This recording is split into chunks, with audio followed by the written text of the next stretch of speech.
എറണാകുളം ജില്ലയിൽ പകർച്ചപ്പനി രൂക്ഷമാകുന്നു. എലിപ്പനി, ഡെങ്കിപ്പനി, മഞ്ഞപ്പിത്തം എന്നിവയുടെ വ്യാപനമാണ് ശക്തമാകുന്നത്. മുൻ വർഷത്തേക്കാൾ പനി ബാധിതരുടെ എണ്ണം വർദ്ധിക്കുന്നത് ജില്ലയിലെ ആരോഗ്യവകുപ്പിനെയും ആശങ്കയിലാക്കുന്നുണ്ട്. ആരോഗ്യവകുപ്പിന്റെ കണക്കുകൾ പ്രകാരം ജൂണിൽ ഇതുവരെ 9,550ഓളം പേരാണ് പനി ബാധിച്ച് ജില്ലയിലെ വിവിധ ആശുപത്രികളിൽ ചികിത്സ തേടിയത്. എലിപ്പനിയും ഡെങ്കിപ്പനിയും ബാധിച്ചവരുടെ എണ്ണവും ദിനംപ്രതി വർദ്ധിക്കുകയാണ്. ദിവസേന പനി ബാധിക്കുന്നവരുടെ എണ്ണം കൂടുന്നത് ആരോഗ്യവകുപ്പിനെയും ആശങ്കയിലാഴ്ത്തുന്നു. ഇത്തവണ കൊച്ചിയിൽ പകർച്ചപ്പനി ബാധിച്ചവർ മുൻ വർഷത്തേക്കാൾ കൂടുതലാണ്. ദിവസവും 500-ലധികം പേരാണ് ഇപ്പോൾ ചികിത്സ തേടുന്നത്. മെയ് മാസം പ്രതിദിനം 300 പേർ ചികിത്സ തേടിയിരുന്നു.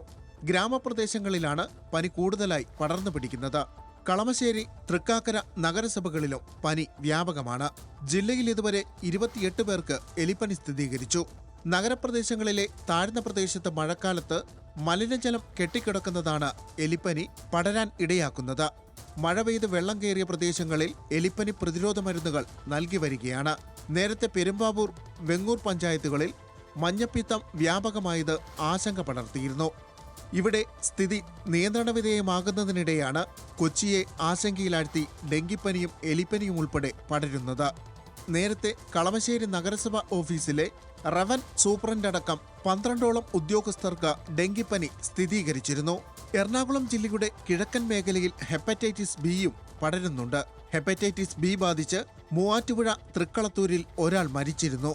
നിലവിൽ 10 പേർ ആശുപത്രി ചികിത്സയിലാണ്.